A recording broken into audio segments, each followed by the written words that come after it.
सोहन को अपनी माँ से बड़ी कोफ्त होती थी। उसकी माँ का चेहरा आधा जला हुआ था। इसी कारण उसे अपनी माँ को अपने दोस्तों से मिलवाने और उसके साथ बाहर जाने में बहुत शर्मिंदगी महसूस होती थी। कहीं बाहर जाने पर वो हमेशा अपनी माँ से कोसों दूर होकर चलता था, जिससे लोगों को ये न लगे कि ये औरत उसकी माँ है। एक दिन सोहन स्कूल से घर आया। तू आ गया बेटा, चल हाथ मुंह धोकर खाना खा ले। और हाँ, वो तेरी क्लासमेट किशन के मम्मी पापा आए थे। ओहो, उन्होंने क्या कहा? कल शाम को किशन के जन्मदिन की पार्टी है, उसी में तुझे बुलाने आए थे। देख, ये निमंत्रण का कार्ड भी देकर गए हैं। और तुमने ये कार्ड ले भी लिया? अरे घर के अंदर से ही कह देती कि घर पर नहीं हूं। क्या जरूरत थी तुम्हें ये चेहरा लेकर उनके सामने जाने की? क्या सोच रहे होंगे कि सोहन की माँ का चेहरा कितना गंदा दिखता है। इसके बाद सोहन वहां से पैर पटकता हुआ चला गया। बेचारी उसकी माँ वहीं खड़ी खड़ी आंसू बहाती रही। सोहन अपनी माँ से इतना गुस्सा हो गया था कि वो किशन के जन्मदिन की पार्टी में भी नहीं गया। इस घटना के कुछ दिनों बाद एक दिन सोहन अपना टिफिन बॉक्स ले जाना भूल गया। सुबह के 10 बजे 10 बजने को आए हैं। सोहन अपना टिफिन भी लेकर नहीं गया। पता नहीं उसने कुछ खाया भी होगा या नहीं। अगर मैं टिफिन लेकर स्कूल जाऊं तो फिर मुझसे गुस्सा होगा। इसी डर और झिझक की वजह से वो उस टिफिन को लेकर स्कूल नहीं गई, लेकिन अंत में अपनी ममता से विवश होकर वो टिफिन लेकर स्कूल पहुंच गई। उस समय सोहन की कक्षा में खेल का पीरियड चल रहा था। माँ को सोहन ग्राउंड में ही अपने दोस्तों के साथ खेलता मिल गया। बेटा सोहन, देख मैं तेरा टिफिन लाई हूं। आज तो इसे घर पर ही भूल कर आ गया था। सोहन दौड़कर जल्दी से अपनी माँ के पास जाता है और टिफिन लेते हुए कहता है, अरे माँ, तुम यहाँ पर क्यों चली आई? मेरे सारे दोस्तों ने तुम्हें यहाँ देख लिया। अब तुम जल्दी से यहाँ से चली जाओ। आज सोहन के सारे दोस्तों ने उसकी माँ का चेहरा देख लिया था। अब सोहन का मन खेलने में नहीं लग रहा था। थोड़ी देर में स्कूल की छुट्टी होने के बाद सोहन जल्दी जल्दी घर आया। उसका गुस्सा 7वें आसमान पर था। क्या जरूरत थी माँ तुम्हें स्कूल में आने की? एक दिन टिफिन नहीं खाता तो मर तो नहीं जाता ना। आज सारे स्कूल ने तुम्हारा चेहरा देख लिया। अब सब तरह तरह की बातें कर रहे हैं। मैं आज से स्कूल ही नहीं जाऊंगा। नहीं बेटा, ऐसा मत करना, मुझसे बहुत बड़ी गलती हो गई। तुझे बड़ा आदमी बनाने के लिए ही तेरी माँ इस अनजान शहर में दिन रात लोगों के कपड़े सिल सिल कर पैसे जोड़ रही हूँ। आज से तेरी माँ तेरे दोस्तों या तेरे जानने वालों के सामने नहीं आएगी, मैं वादा करती हूँ। किसी तरह माँ ने सोहन को समझा बुझाकर शांत किया। अपने वायदे के अनुसार सोहन की माँ किसी के सामने नहीं जाती थी। इसी तरह दिन, महीने और साल बीत गए। अब सोहन एक बड़ा आदमी तो बन गया, लेकिन उसकी समस्या वहीं की वहीं थी। आए दिन उसके घर पर कभी उसके ऑफिस के दोस्त और कभी उसके बॉस पार्टी के लिए आया करते थे। उनकी नजर माँ पर ना पड़े, इसीलिए अपनी माँ को वो एक कमरे में बंद कर देता था। बेचारी माँ बंद कमरे में आंसू बहाती रहती थी। एक दिन सोहन ने गुस्से में आकर फैसला कर लिया। देखो माँ, आए दिन मेरे दोस्त यहाँ आते रहते हैं। उनकी वजह से तुम्हें भी कमरे में बंद होना पड़ता है। इस रोज रोज की झंझट से बचने का यही उपाय है माँ कि तुम गांव वापस चली जाओ। वहां हमारा घर तो है ही, तुम वहां चली जाओ। मैं हर महीने तुम्हें खर्चा भेज दिया करूंगा। माँ का दिल सोहन की बातें सुनकर अंदर ही अंदर रो रहा था, मगर अपने होठों पर बनावटी हंसी लाकर वो बोली, ठीक है बेटा, तुम्हारी खुशी में ही मेरी खुशी है। तुम्हें बड़ा आदमी बनते देखना था सो देख लिया। तुम बस हंसी खुशी से रहना। अगले ही दिन उसने अपनी माँ को गांव के लिए रवाना कर दिया। इस घटना के कुछ महीनों के बाद गांव से एक तार आया। सोहन ने तार खोलकर देखा, उसमें उसकी माँ की मौत की खबर थी। उसका क्रियाकर्म करने सोहन गांव गया। वहां वो अपनी माँ की चिता के पास बैठा था। तभी गांव के एक व्यक्ति ने आकर उसके कंधे पर हाथ रखा और कहा, काकी बड़ी ही नेक दिल इंसान थी। उसके मन में किसी के लिए भी खोट नहीं था। मेरी माँ के गुजर जाने के बाद काकी ने ही मुझे माँ का प्यार दिया था।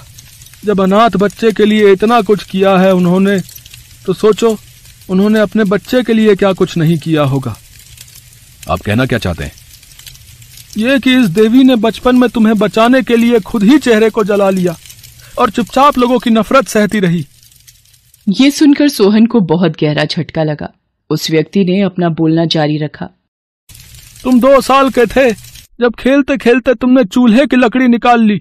इससे पहले कि गरम चूल्हे पर रखी गरम कढ़ाई तुम पर आ जाती, उससे पहले ही तुम्हारी माँ खुद आगे आ गई। इससे तुम्हें कुछ नहीं हुआ। लेकिन गरम तेल से बेचारी काकी का आधा चेहरा और आंख जल गया। सोहन को जैसे ये बात पता चली, सोहन फूट फूट कर रोने लगा। माँ का क्रियाकर्म अच्छे से करवाने के बाद उसने अपने माँ के नाम की एक समाधि बनवाई, जिस पर लिखा था, ये समाधि ममता की उस देवी की है जिसके प्यार के सामने दुनिया की सारी दौलत फीकी पड़ जाती है।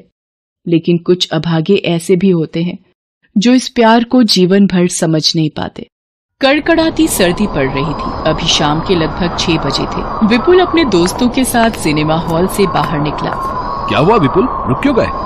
अरे यार, जूतों में मिट्टी लग गई है। आज जरा वो सामने पॉलिश वाला बैठा है, उससे जूते पॉलिश करवा लेता हूँ। ए पॉलिश वाले, मेरे जूतों पर मिट्टी लग गई है, जरा अच्छे से चमका देना। लाओ बेटा, मैं अच्छे से पॉलिश कर दूंगा। एक सेकंड, ये बेटा किसे बोला है? तुम जूते चप्पल ठीक करने वाले भी रिश्तेदार बनकर ज्यादा पैसे ऐंठने की सोचते हो। जल्दी से पॉलिश कर दो। वैसे यार रोहित, सामने गर्मा गर्म भुट्टे का ठेला देखकर मुंह में पानी आ रहा है यार। ये कड़ाके की सर्दियों का अलग ही मजा है ना। बढ़िया बढ़िया स्वेटर और जैकेट पहनो। सर्दियों में खाने पीने की गर्म गर्म चीजों का आनंद ही कुछ और है। जा जरा ठेले वाले से 2 गर्म गर्म भुट्टे लेकर आ जा। ये जूते पॉलिश हो गए हैं। तुम लोग जितना मर्जी कमा लो, रहोगे भिखारी ही। ठंड लगती रहेगी पर अपने लिए एक स्वेटर नहीं खरीदोगे। यही फटी चादर लपेटे फुटपाथ पर ही पड़े रहते हो। लाओ जूते दो, ये लो 5 रुपए। 5 रुपए? पर इन जूते पॉलिश के तो 20 रुपए हुए।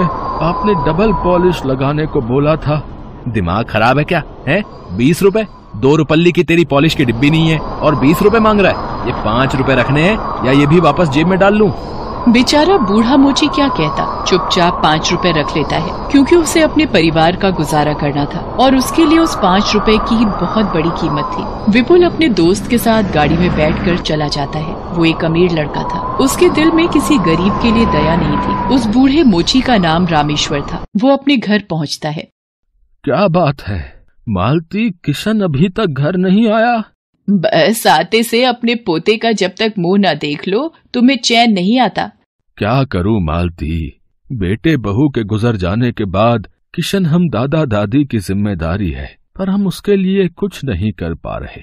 दद्दा, फिर आपने अपना मन खराब कर लिया। जाओ, मैंने आपसे बात ही नहीं करनी।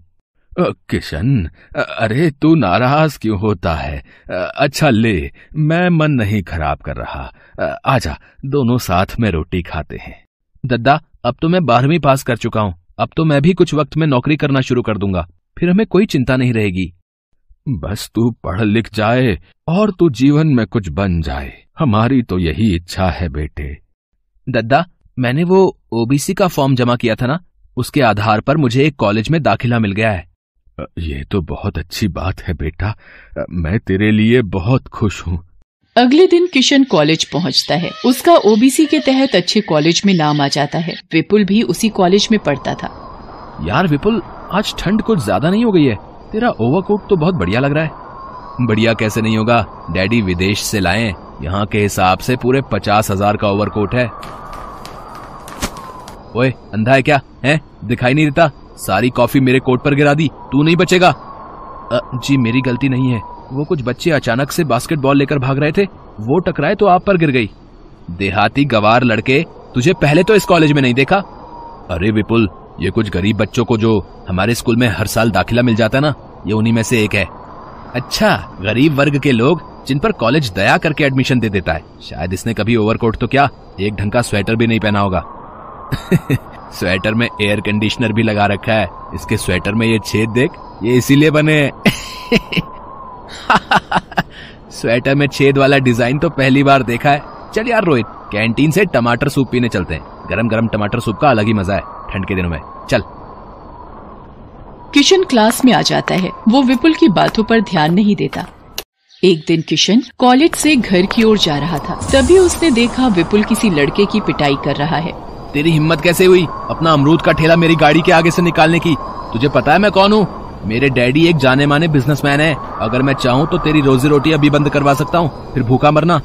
भैया, वो सड़क पर जाम है, इसलिए ऑटो वाला तेजी से निकल रहा था आगे। मैं तो बस उसे जगह दे रहा था। मैंने जानबूझकर आपकी गाड़ी के आगे ठेला नहीं किया। एक तो गलती करता है, ऊपर से जुबान लड़ाता है? गरीब कहीं का। बात तो तुझसे हो नहीं रही, ठंड में ठिठुर रहा है। और मेरे सामने खड़ा होगा। पहले मेरे सामने खड़े होने की औकात तो बना ले। विपुल, इसे छोड़ दो। इसकी तरफ से मैं तुमसे माफी मांगता हूँ। बेचारा मजदूर है, इसे चोट लग जाएगी। ले, आ गया एक और गरीब, दूसरे गरीब की हिमायत के लिए। चल रोहित, किसी कॉफी शॉप में चलते हैं, वहाँ गर्मा गर्म कॉफी पियेंगे। सारा मूड खराब कर दिया। तो मेरा अमरूद का ठेला गिरा गए। किसी से उधार पर अमरूद खरीद के लाया था, कैसे भरपाई करूंगा कुछ समझ में नहीं आ रहा। ये तो सारे अमरूद खराब हो गए। आज 1 रुपए की भी कमाई नहीं हुई। मैं क्या करूंगा। बेचारे गरीब ठेले वाले के सारे अमरूदों का नुकसान करके विपुल अपनी राह चला गया। क्या मिला किसी गरीब का नुकसान करके? मैं इस बेचारे के लिए कुछ भी नहीं कर सकता। काश मैं इसकी मदद कर सकता। शुक्रिया भैया, आज आप नहीं होते तो वो मुझे जान से ही मार देता। तुम ठंड से कांप रहे हो, ये स्वेटर पहन लो। किशन अपना स्वेटर ठेले वाले को पहना देता है। किशन गरीबी का दुख जानता था, इसीलिए उसे इस बात का एहसास था। वो उस ठेले वाले की मदद करना तो चाहता था, पर उसके पास खुद ही पैसे नहीं थे। विपुल को जरा सा भी दुख नहीं था कि भरी सर्दी के दिनों में एक गरीब बेचारा पुरानी फटी कमीज पहनकर अपने घर से कमाने के लिए निकला है। परिवार को पालने के लिए उसके पास अमरूद के ठेले का ही सहारा था, जिससे वो कमाई करके 2 वक्त की रोटी जुटा पाता। पर उसने उसका सारा नुकसान कर दिया था। किशन घर पहुंचता है, तभी रामेश्वर भी आ जाता है। किशन, तुम्हारा स्वेटर कहाँ गया? सुबह तो तुम पहन कर गए थे। दद्दा, वो किसी ठेले वाले को बहुत ठंड लग रही थी, वो ठंड से कांप रहा था तो मैंने उसे दे दिया। किशन बेटा, तेरे पास तो एक ही स्वेटर था बेटे। कोई बात नहीं, ये ले, तू ये स्वेटर पहन ले। आज जब काम पर गया था तो वहाँ पर कोई बड़े सेठ स्वेटर और कंबल बांट रहे थे, तो उन्होंने मुझे ये एक स्वेटर और कंबल दिया। भला हो उन सेठ का। अब ये स्वेटर तुम्हारे काम आ जाएगा किशन। पर दद्दा, तुम्हारे पास भी तो कोई स्वेटर नहीं है ना, ये स्वेटर तुम पहन लो। अरे मेरे पास तो वो काली जैकेट है जो पिछले साल मिली थी, मैं तो वही पहन लूंगा। वो बड़ी गर्म है, तू ये पहन ले बेटा। रामेश्वर को स्वेटर और कंबल मिलना इत्तेफाक नहीं था। बहुत लोग होते हैं जो मदद के लिए सदैव आगे रहते हैं, और ये अच्छी कोशिश है कि किसी को ठंड में कंबल और स्वेटर बांटना बहुत ही पुण्य की बात है। किशन ने गरीब ठेले वाले को स्वेटर दिया और बदले में भगवान ने सेठ के रूप में पहुंचकर रामेश्वर को एक नया स्वेटर दे दिया। अगले दिन जब किशन कॉलेज पहुंचता है, डॉक्टर ने बताया है विपुल को ठंड लग गई है और जिसकी वजह से उसकी तबीयत ज्यादा बिगड़ गई है और अगले 10 दिन बाद फाइनल एग्जाम शुरू हो रहे हैं। कितनी भयंकर ठंड पड़ रही है। क्या जरूरत थी इसे रात भर पार्टी में रहने की। ठंडी हवाओं से बीमार पड़ गया ना, और ये तो यहाँ दिल्ली में अकेला ही रहता है। इसके मम्मी पापा तो राजस्थान रहते हैं। अरे, विपुल को ठंड लग गई है और वो अकेला रहता है। मुझे उसकी मदद के लिए जाना चाहिए। रोहित, क्या तुम मुझे विपुल के घर ले जा सकते हो? किशन रोहित के साथ विपुल के घर जाता है। विपुल की हालत बहुत खराब थी, वो उठ भी नहीं पा रहा था। उसे बुरी वाली ठंड लगी हुई थी। खांसी, जुकाम, बुखार, सिर में दर्द और आंखें लाल हो रही थी। रोहित, किशन, तुम दोनों किशन ने कहा कि वो तुमसे मिलना चाहता है, इसलिए मैं इसे लेकर आया हूँ। विपुल, तुम आराम करो, मैं तुम्हारे लिए तुलसी अदरक वाली चाय बना लाता हूँ, और हर 1 घंटे में तुम्हें भाप भी लेनी होगी ताकि ठंड तुम्हारे शरीर से बाहर आ सके। ये अदरक और तुलसी वाली चाय पीकर तो शरीर को बहुत आराम मिला है किशन। तुम मेरे लिए इतना कर रहे हो और मैंने तुम्हारा बहुत अपमान किया है तुम्हारा, फिर भी तुम मेरे लिए आए हो। बस ज्यादा मत बोलो और सोने की कोशिश करो। तब तक मैं तुम्हारे लिए गरम गरम खिचड़ी तैयार करता हूँ। किशन का इतना प्रेम भरा बर्ताव देखकर विपुल सच में बहुत शर्मिंदा था। जिस किशन का वो अपमान कर रहा था, आज वही किशन उसकी पूरे दिल से सेवा कर रहा था। अगले दिन तक विपुल की तबीयत में बहुत सुधार आ जाता है। उसके मम्मी डैडी भी उससे मिलने आते हैं। मम्मी, ये किशन है।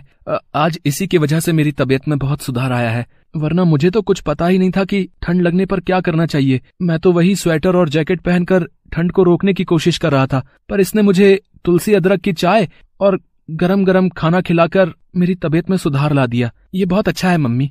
किशन से मिलकर विपुल के मम्मी पापा भी बहुत खुश होते हैं। कुछ दिनों बाद विपुल की तबीयत में बहुत सुधार आ जाता है और वो परीक्षा की तैयारी भी कर लेता है। एक दिन किशन विपुल को अपने दादा दादी से मिलवाने घर लेकर जाता है। किशन के दादाजी को देखकर विपुल को सिनेमा हॉल के बाहर की सर्दी की वो शाम याद आ जाती है और विपुल की आंखों में आंसू आ जाते हैं, जो शायद आज पश्चाताप से भरे हुए थे।